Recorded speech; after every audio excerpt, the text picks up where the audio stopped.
Nung time na ano, na of course growing up, no, yung mga bata, may naramdaman kayong racism? Yung mga bata. Racism, Yung mga bata. mga bata, you know, um, other people see racism. Ako talagang siguro dahil sa we were raised, Papa was poor and he lived with a rich uncle. So Papa was always very, very aware of people's need, you know, poverty, ganyan. Papa was very generous. Mama was generous too, but she was more strict. She was more, she was more strict.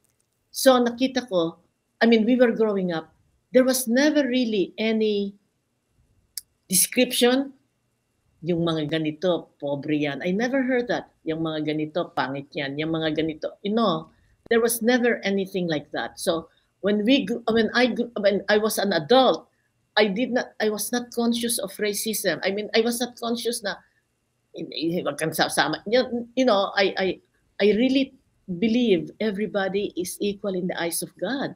So no matter what the color of skin.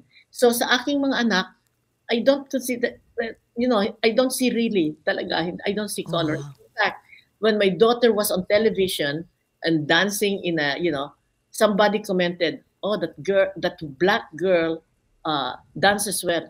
Sabi ko, sinong black? Does she mean my daughter? Yung, para bang, why are you looking at Oh. people? Why Oo. are you looking at people na may mga description black, you know, oriental and all that? We are all equal. So, your question, did I experience racism? Hindi ko nga narimdaman.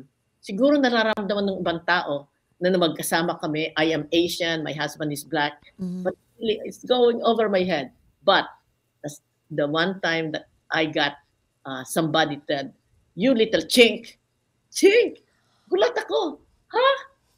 I mean, you know, to identify me as just a chink was like, I was really, I was really, what do you call this now? I was shocked. I was shocked that this white woman cannot see me as a human being, but just see me as a chink. Okay, yun. That's the only time.